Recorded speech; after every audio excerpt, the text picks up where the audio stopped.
Okay, howdy folks. Brian Husky here again talking with you.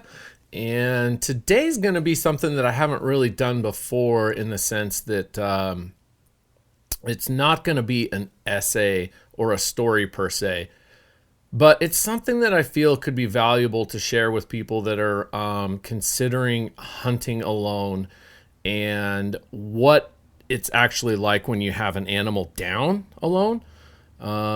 I think a lot of what I want to do with the SkyLines podcast is to empower people to feel that going into the backcountry or front country, for that matter, wherever you're hunting, you don't have to have somebody else along with you. And for better or worse, that's just an option that I want people to know should be open to them. And so I'm hoping that, this is my program as a solo hunter, and it's worked for me.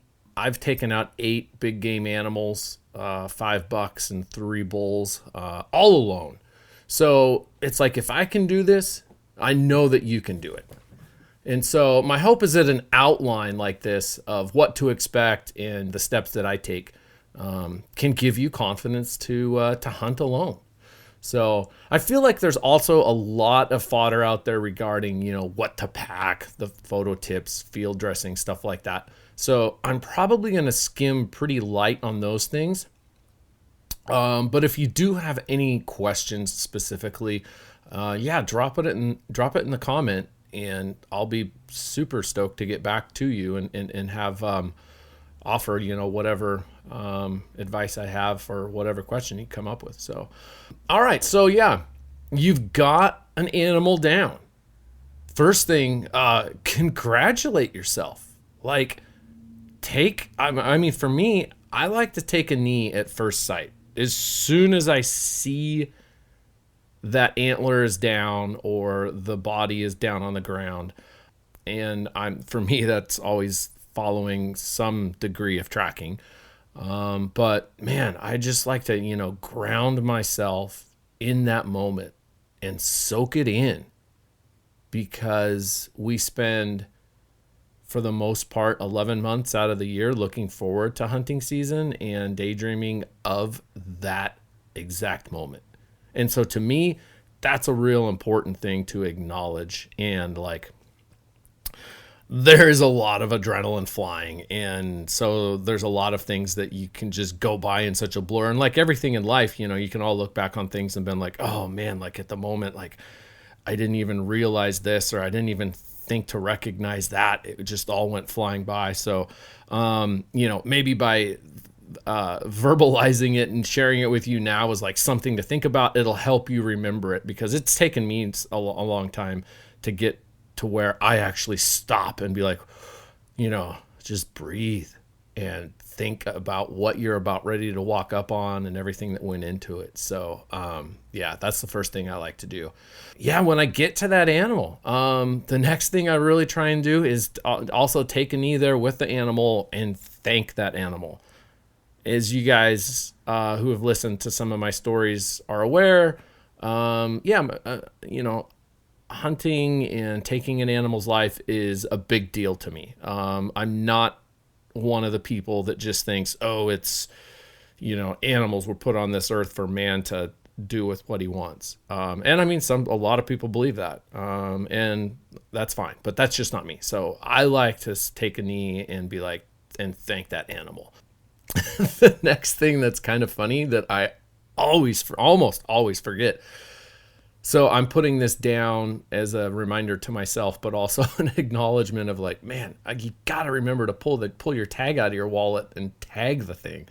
There have been certainly times when I'm deep into the process and I'm like, oh yeah, I should actually tag this thing. So I'm putting that down as the reminders, that kind of like the first thing to do. Take out your wallet, dig out your tag, whatever, notch your tag, put that on there, and enjoy that moment too. All right, so some other things we'll cruise through here right off the bat. Time frame considerations, like, okay, what time is it? Because you're probably going to be there a couple hours, 2 hours, maybe 3 hours, depending on a lot of different things. So put yourself in that time frame and what your any limitations you may have, whether it's getting dark, whether it's being somewhere. Are you going to be able to complete this on your own? If you're looking at 3 hours in the field there dressing it and getting it all before you're actually packing. So, think about that. And then I'll also, right off the bat, it's really important to have your temperature considerations. Like what are we looking at? How long has the animal been on the ground? How much sun or shade opportunities are there? Is temperature and time a problem for the stability of the meat? I'm not an expert on what those numbers and ranges are, so I'm not going to say how long is too long, but it's not uncommon to be in scenarios where you leave an animal overnight before maybe even finding it. You may shoot, tracking, whatever. So, there's roughly a 24-hour window there, I think, that's pretty standard amount of time that things can be on the ground. But that's something to consider. Like if you need to really get to work fast, or if you've got time, get yourself in the right mindset for that. Photos are the next thing that I definitely jump right into. And with me, I'm probably taking photos the whole time anyways, even leading up to that. But, and that's another thing that has just tons and tons of probably other content out there. I don't know. I don't listen to podcasts. And so, I imagine that there are field guides to taking your grip and grin photos. But if there's not, then maybe someone will tell me, and maybe I'll think about talking about that in more depth. But for right now, couple of things I would just drop. Your photos are going to be the best if you can get your animal into full sun or full shade.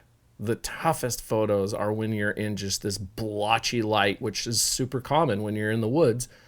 And if it's all possible to move or do a different direction or whatever, but full sun or full shade.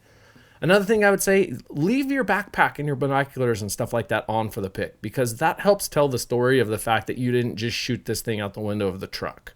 And you're probably not wearing jeans and a t-shirt and running shoes.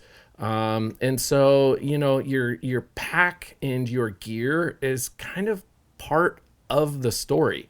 And I like to always try and think of that and, make it look like you walked up on the animal when you take your pictures, as you were with what you were wearing and as you looked when you walked up on the animal. Or not. If you don't like that stuff, then don't do it. But those are just things to think about. And then one last thing on video or on photos is to use the video mode, especially if you're by yourself and you prop the camera up somewhere. Like we've all done the timer and sprint back and forth. You're doing sprints to hit the button and then get there in time and act natural.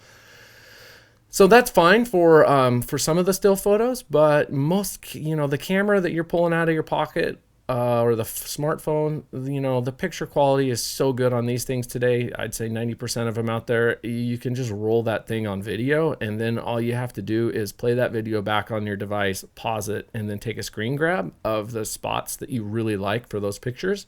And that's probably going to be a high enough resolution image for you to do whatever you want with. And then you can have, not to mention, the audio and anything else that is part of that moment. You get 10,000 awesome still images out of, a couple of minutes of video. So consider that tip. So now it's time to get to work. I like to take off my pack, get my bow someplace where it's out of the way. If it's a rifle, unloaded and all that, put the broadheads away on any arrows that are out so you don't step on one or something like that. Kind of create a little base. And then I get into your backpack and get out your knives and get out your game bags and take a mental note of like where you're going to set that stuff, because there's very seldom a field dressing scenario that doesn't involve somebody looking around for 5 minutes going, where the hell did I set my knife?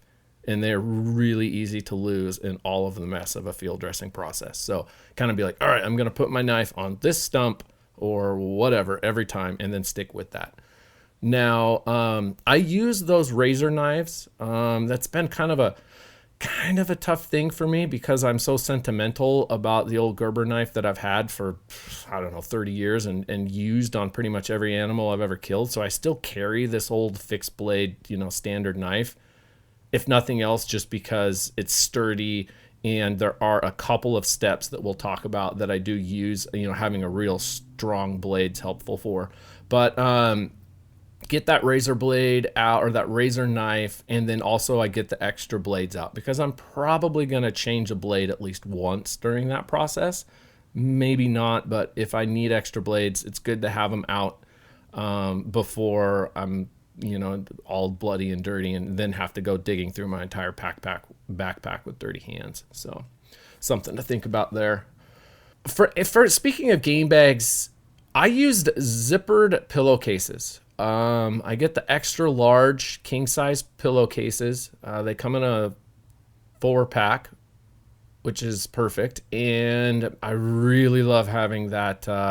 They're cheap, they breathe, they're washable, and they've got a zipper on them so you can keep bugs and dirt and keep stuff clean. Now, I know there's tons of fancy game bag options out there that do those things too, but they're probably not as cheap as the pillowcases that I've used. I'm on my second set now, and I've been doing that for like 5 years. So I've used them for 2 or 3 years each before I've replaced them. So they've lasted well. That's putting deer and elk in them. So I don't bother with latex gloves. I know some people do. I don't really see the purpose in it. So I don't mess with that. But if you do, have that stuff ready. And then another thing to think about, like, all right, you're fixing to get into a whole bunch of work. And it's a good time before you all are all sweaty and that much more dirty and bloody to, like, eat and drink while you're clean. And get yourself kind of topped off because you're going to be going at it for quite a while in this process. And so, yeah, take that time to be like, all right, getting ready to go on this next chapter, and it's a physical deal. So get yourself topped off and be ready to go. And all right, so moving on, the next thing is, moving the animal to the ideal place.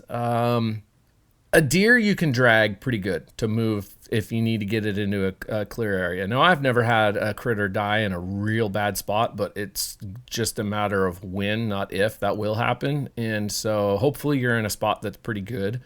With elk, I can move a bull a little ways by myself, but more than a few yards is really probably not likely something you're going to be able to do. So hopefully you're in a position that you can work with it if it's an elk. But take a look around and be like, okay, where am I going to not have to be stepping in the middle of logs or in the middle or rolling my ankle on rocks or having the thing roll down the hill? And if it is on a steep hill, and I have killed critters on steep hills before, I'll go ahead and I'll tie it off so that it doesn't keep sliding down the hill, because it will keep inching and inching and inching if it's not tied off.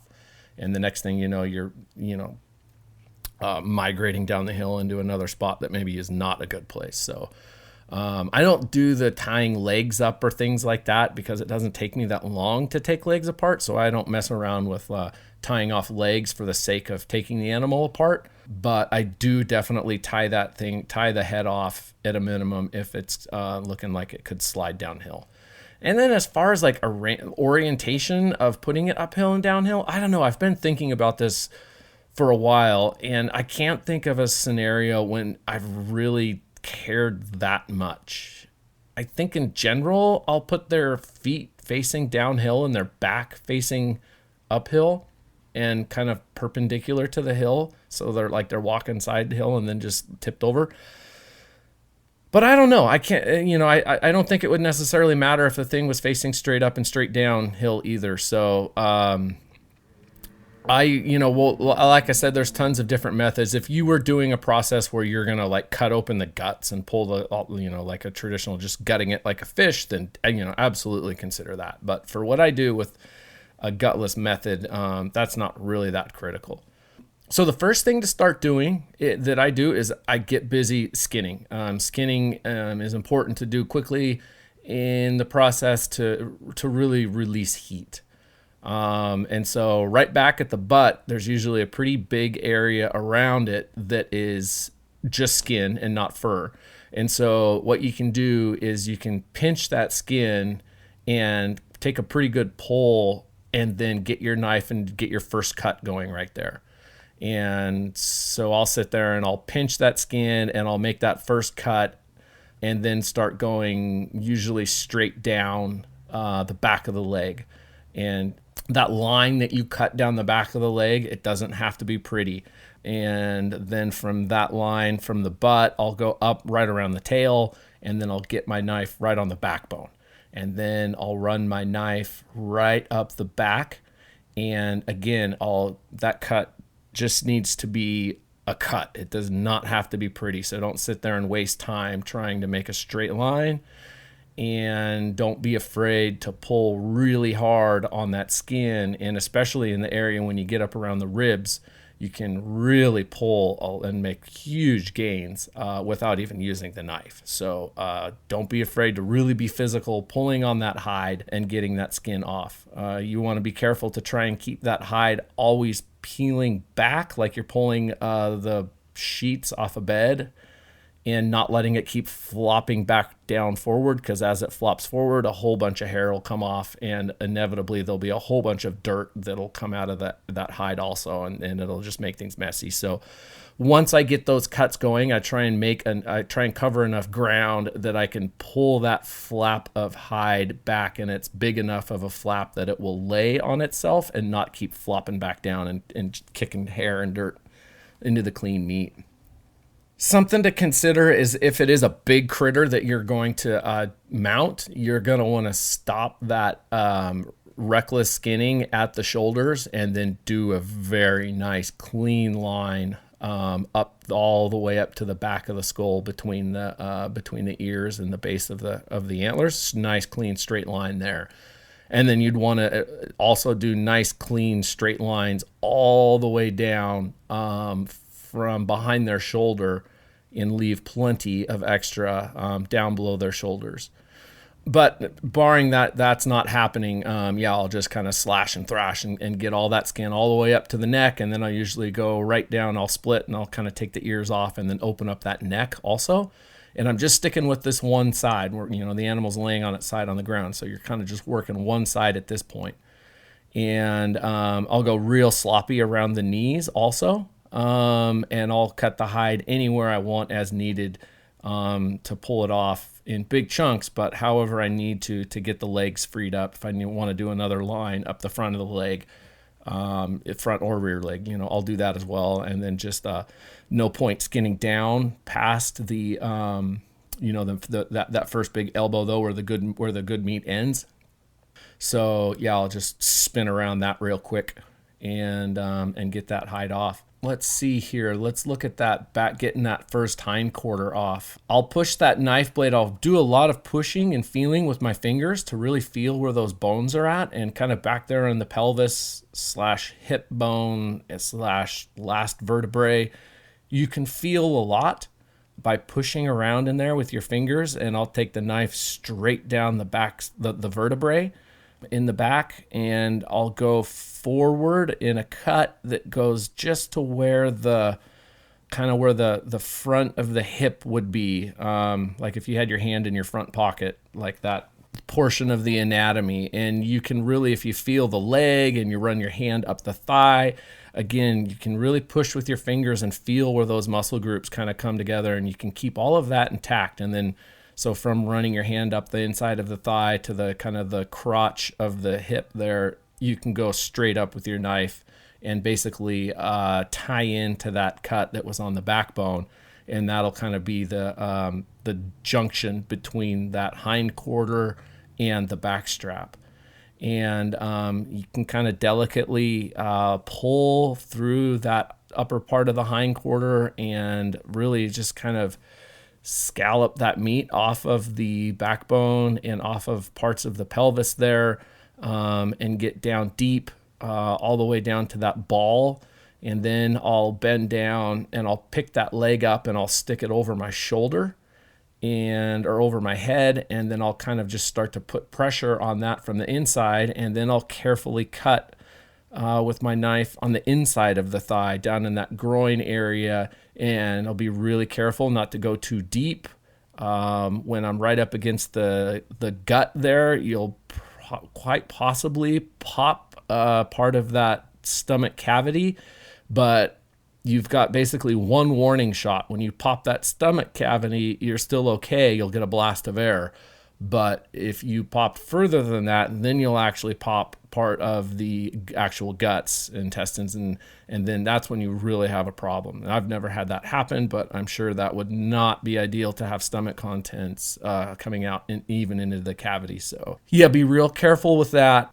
Pressure will really help you tell and feel with your knife where you need to do those cuts, and also be very careful not to get that the cock there, because that obviously has the urine tract in it, and you'll see it once you do get one side done when you do the second side. So just be real careful with your knife. Push, get pressure on it, and as you get more pressure, your knife will really lead you where it needs to go, because the cuts will kind of happen automatically, and that big femur hip ball will start to become visible. Use your hands to feel, and you can kind of tell where you're going, and let that knife lead through. And then what I do is I get everything cut through, popped off top and bottom. I'll go kind of back and forth. I'll check all the way around, make sure that thing can swivel.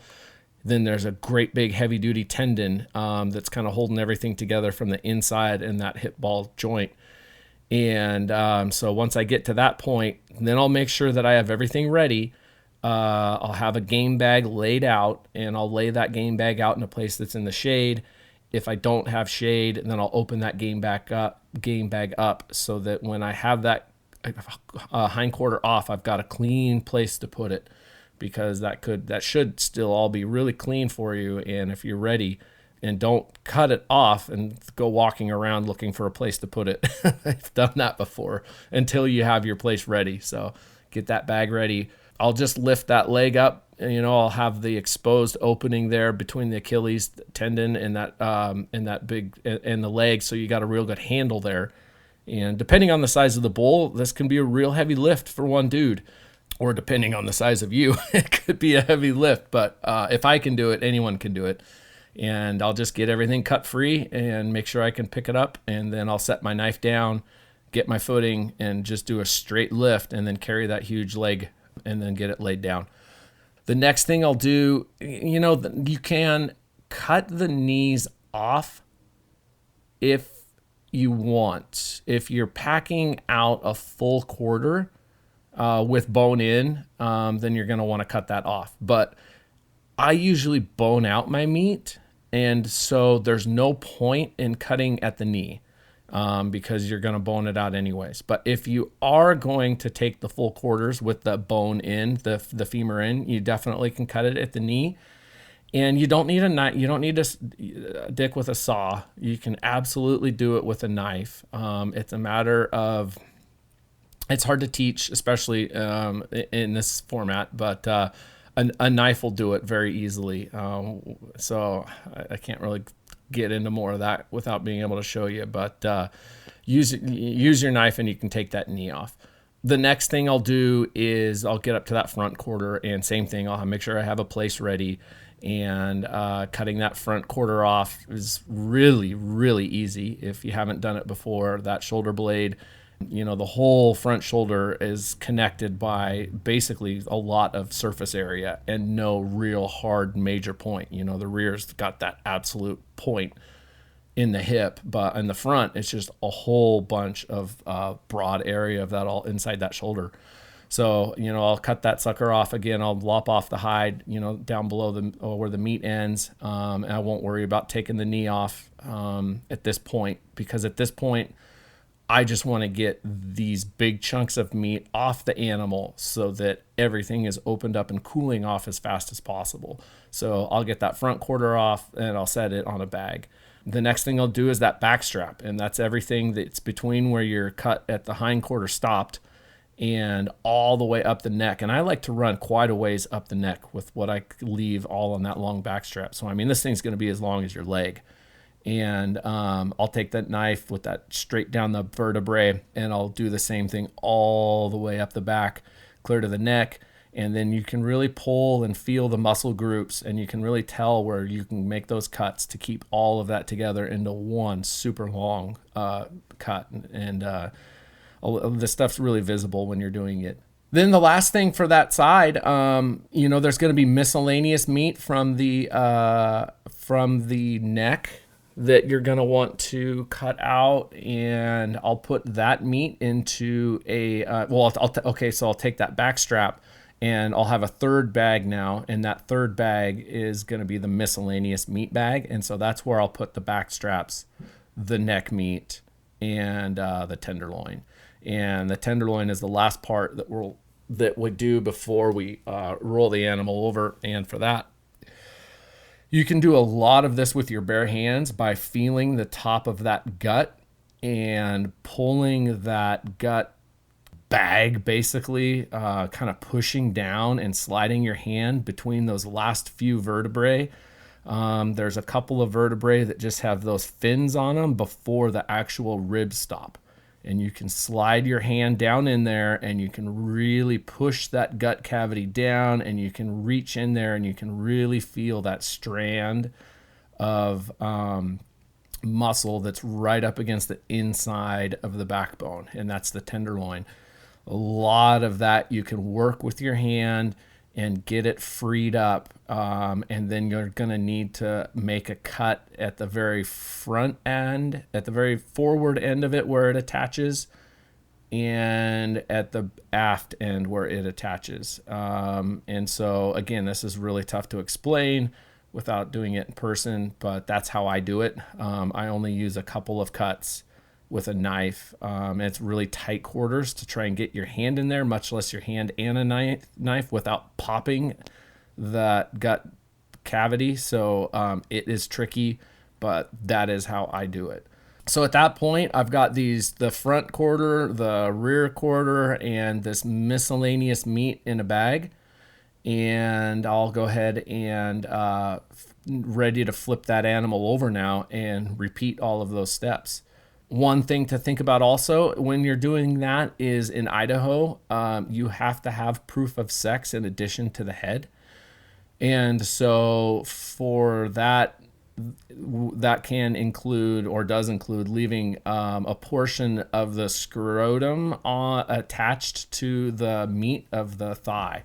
And so what I do if I didn't happen, I usually don't do it on the first one. I'll do it on the second one. And so that's kind of a tricky process, but basically you can grab the nut sack and you can make a few careful cuts around it. And actually I should have mentioned this while skinning, because you don't want to go when you're skinning and throw all of that out. But when you're skinning out that first leg, I actually don't skin around the cock and balls at all. I only skin around the leg that I know I'm going to have to take. I don't even remove all of the skin off of the belly, because there's no point in it. There's no point in skinning all the way around the belly, because we're not taking anything from from that very bottom part of the animal. So same is true with that cock and balls area. I never have to touch it on that first leg. And then on the second leg, that's when I need to take the nuts and basically turn the whole bag inside out. And you don't need a knife to do that. You can push the actual balls out of the sack and just peel basically peel the skin off. And it does pull off of there. And you can take a portion of it that's like, all right, I'll usually take what's a comparison here?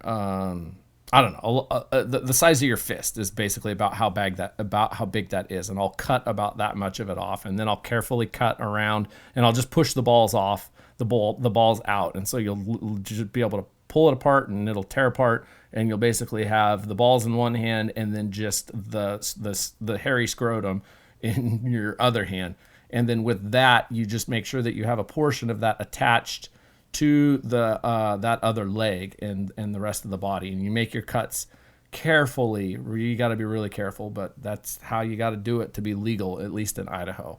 And I will leave that piece attached to the meat permanently until I get home. So something to be aware of. And then but I never have to actually cut anything. You're never cutting the lines to the balls. You're never cutting any of the urinary tract. You're never cutting any of the cock. You never touch any of that, because you're just taking that leg, and that leg with that portion of the skin that you need to go with it. And so you really don't even have to get into any of that other stuff. So yeah, we've repeated all of those process. Where am I at here? The proof of sex. Once I've got all those quarters off, now I'll take them and I'll go back to that first quarter and I'll debone it. And to cut out the bones out of a quarter, I don't try and cut the meat off of the leg. I basically try and cut the bone out of the leg, if that makes sense. I'll take that hip ball and run my knife literally just right down that bone and follow that bone with my knife, and then just basically follow it to the knee. Things get a little funky in the knee, and then below the knee, you've got that big calf. There's a bunch of good meat in there. But I basically just like to hold on to that leg hip ball, and cut until I can pull that and all of the bone away and chuck it. And then I haven't messed with removing the knee joint, and I haven't messed with cutting the leg groups into a zillion different little pieces. I've still got one giant chunk of meat with the bone pulled out of it. And so that's how I do that. The front shoulder is a little bit more work. You do kind of have to take a little bit of filleting with your knife to get off some of the best meat off of the shoulder blade, and it's not quite as clean of a simple as a process, but that's what I do to debone those four legs. Okay, so I'll put the meat from each hind quarter in its own bag, and there's two of your bags there. Those are definitely the heaviest chunks of meat by far. Then you've got your front quarters. I'll usually combine the meat from the front quarters, and that fills up a third bag. And then the fourth bag, you're going to have your back straps, your tenderloins, and the extra miscellaneous meat that came off of the neck.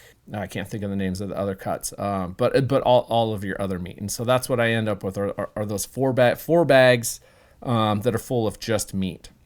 And then the last thing to do is the head. And if you're going to take just the antlers and you have a saw, then that's great. Then that's pretty self-explanatory. I usually would cut the hair with a knife, or the ears off, and shape it the way I want with a knife, and expose the bone to do the saw cutting, so that you're just running the saw through the bone. But more often I'm taking the entire head, and the entire head is another thing like the knees that is absolutely doable with just a knife. I don't ever use a saw. I don't even carry a saw, actually. I just use a knife to get that very first joint behind the skull, that atlas joint. And it's tricky. I can't really explain it without visuals, but it's very possible. And that is where I do like to have a sturdy knife. And so I will use my bigger fixed blade old school knife for that.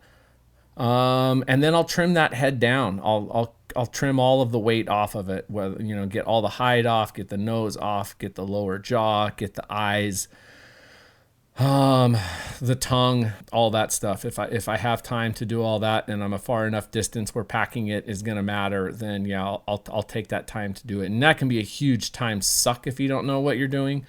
So boy, and especially getting a jaw off the first few times a person tries to cut the jaw off of a skull, it's definitely involves a lot of technique, but it saves a whole bunch of weight.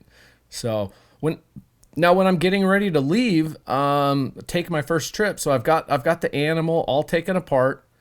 I've got 4 bags of meat and a head. I'll take all of that meat and I'll move it away from the carcass, because you're going to have critters that are going to want to get on that carcass as soon as possible. And I honestly think that they want the guts and the liver and that kind of stuff more than they want the meat that you cut off and put in your bags. So great. That's theirs. That's going to feed a whole bunch of animals in that area over the coming months. And so I'll move all of my meat, a few yards away at least. And then I'll leave any extra clothes. I'll cover it up. If I got my extra jackets, anything that's easy to leave there to just kind of deter a bear or a coyote or a fox or a wolf or a badger or marten or weasel, ravens, magpies. I don't think birds.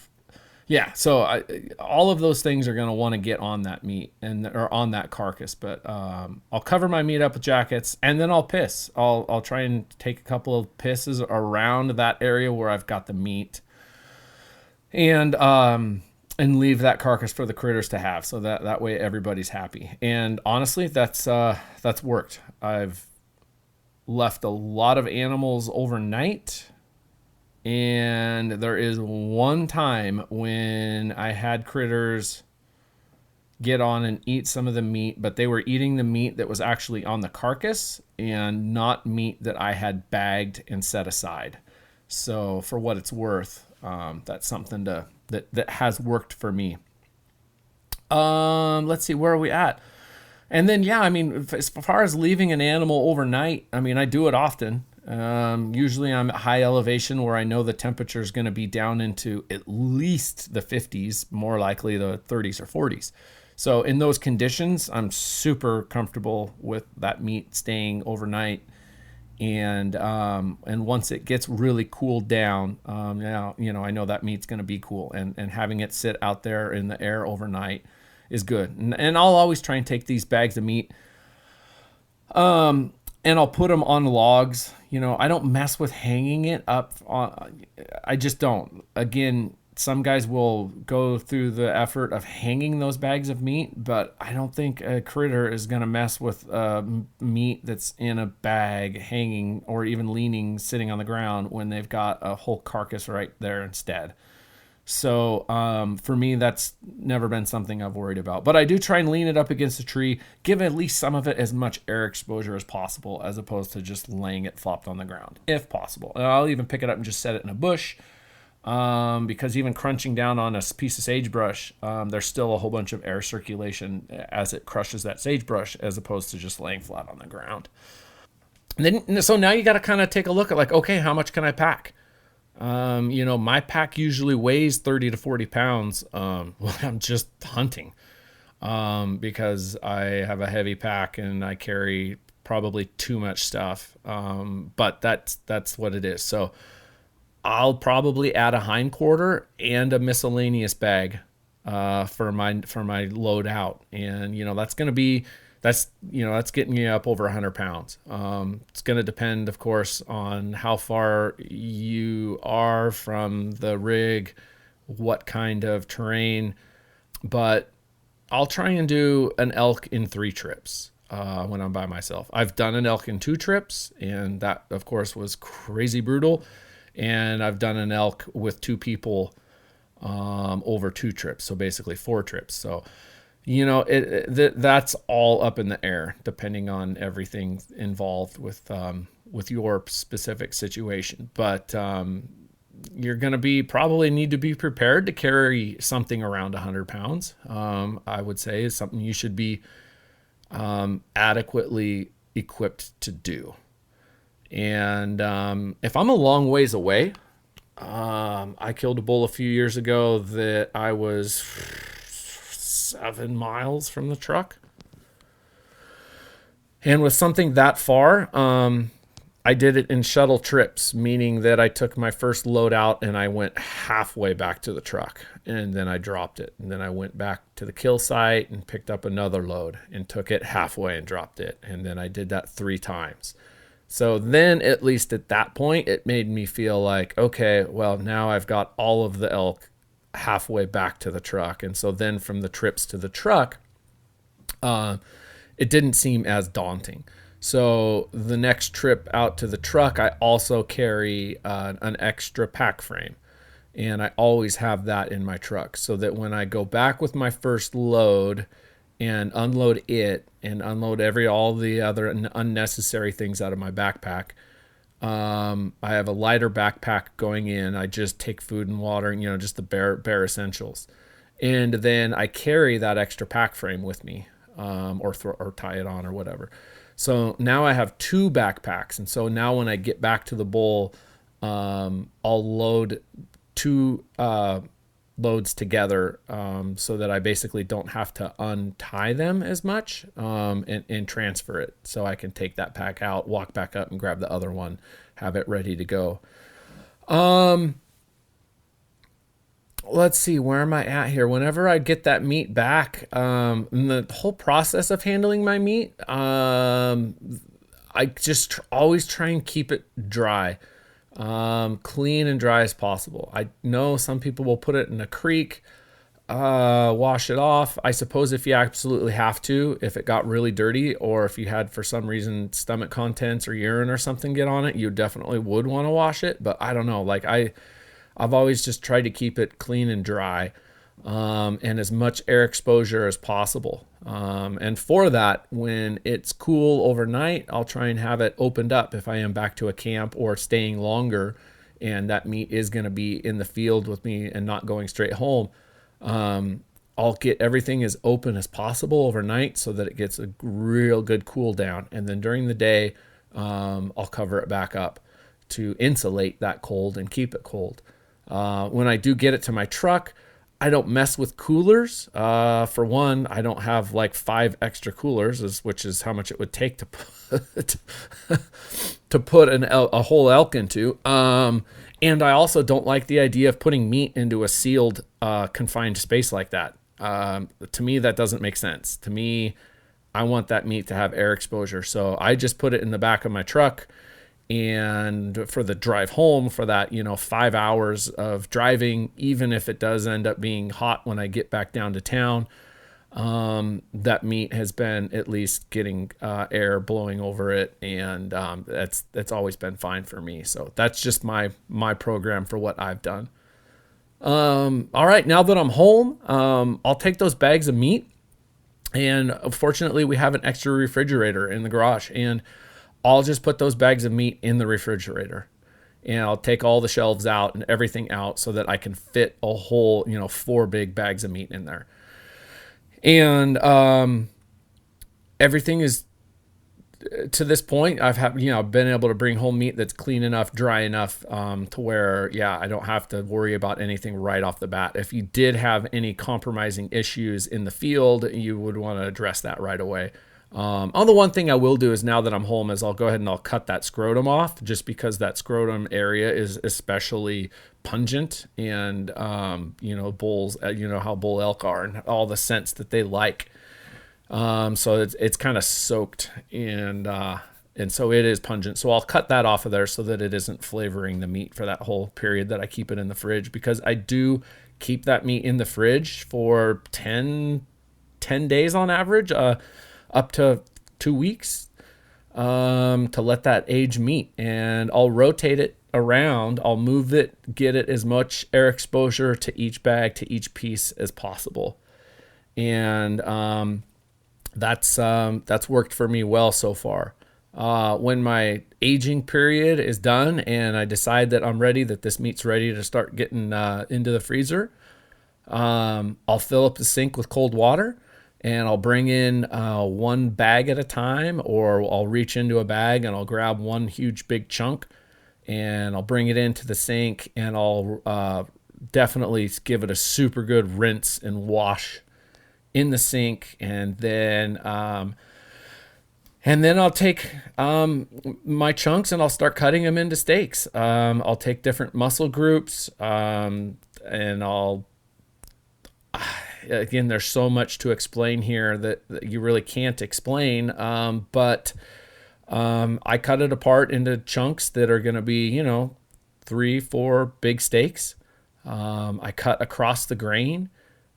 Definitely trim off anything that's, basically a good rule is anything that's white, as far as whether it's fat, whether it's connective tissue, whether it's tendon or whatever. I'll trim off, anything that's white.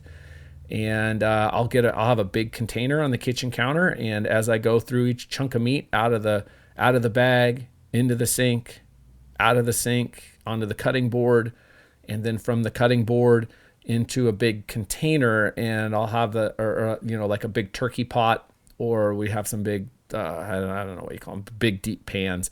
And then I can move them into the fridge so that way the meat isn't sitting on the counter for hours getting warm while I'm doing that process. And then we use a vacuum bagger. And then I'll take, so I may do an entire afternoon or evening of just one bag from sink to cutting board to fridge container. And then maybe another session, get that fridge container out and get your vacuum bag all set up, and then go through and put the actual steaks in the vacuum bags. And I label all of my steaks. I label them BK for backstrap, HQ for hind quarter, FQ for front quarter, NK for neck, TL for tenderloin, and then I'll do a couple of big roasts.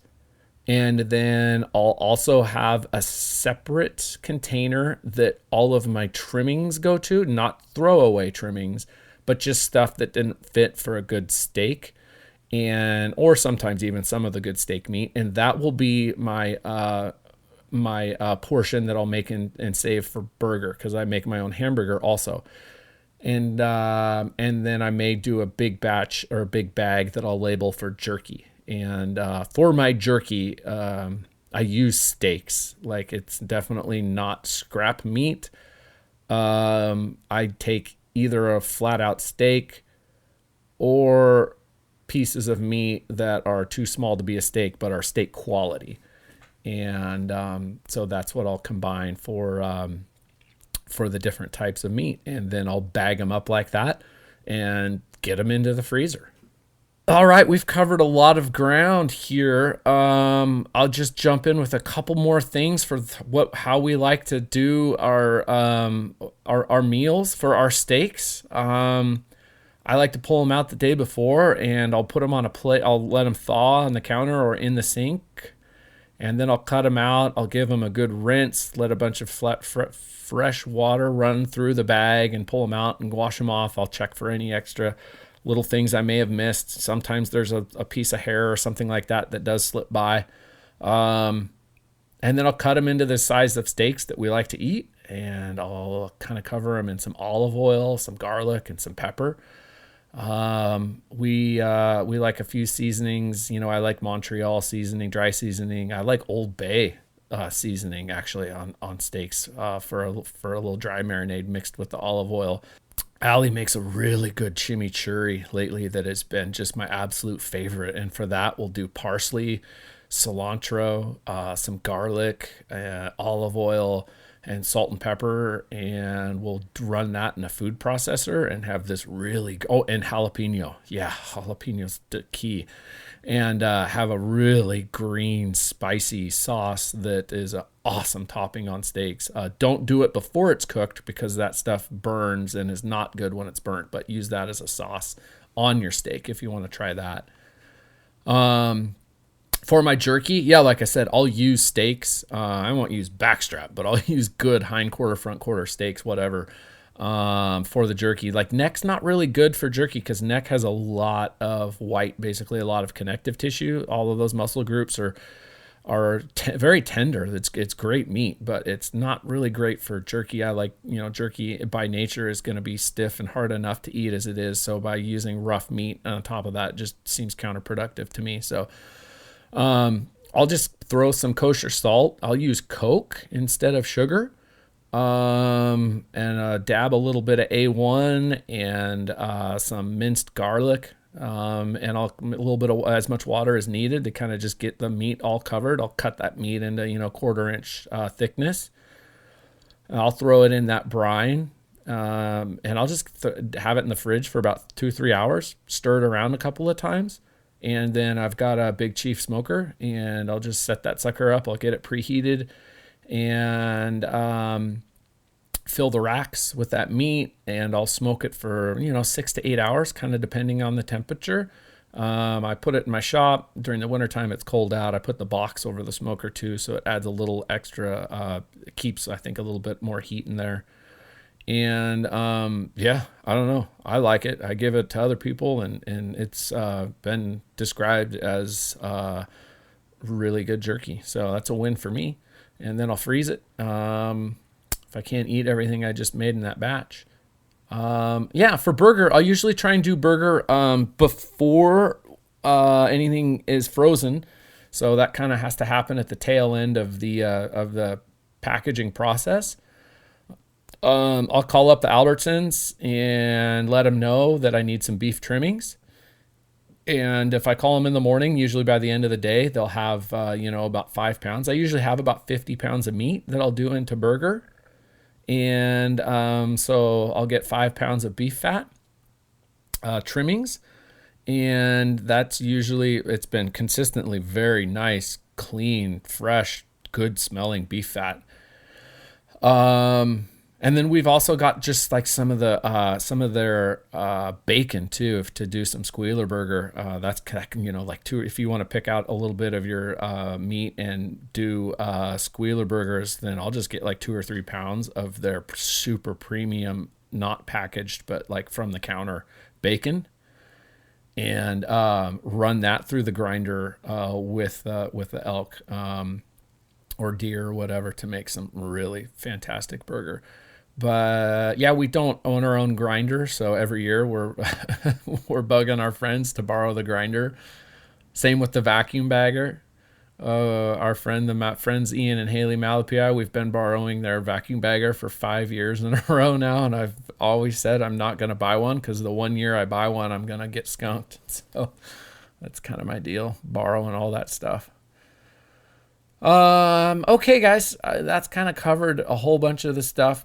And if you listened to this long, then it must have been interesting and helpful to you. And everyone else is probably hung up a long time ago and they're long gone. But geez, we're at 50, almost getting close to an hour. So, hope that was helpful. Drop a comment. Hey, also, I'm building out a website and I think it's pretty cool. I'm not really ready to start promoting it publicly yet. By the time this goes live and is on the air, who knows? That may be old news. But for me at this point right now, I'm really excited about the website that I'm building out. So keep your eyes peeled for that. And thanks for listening. We'll talk to you next time. Bye.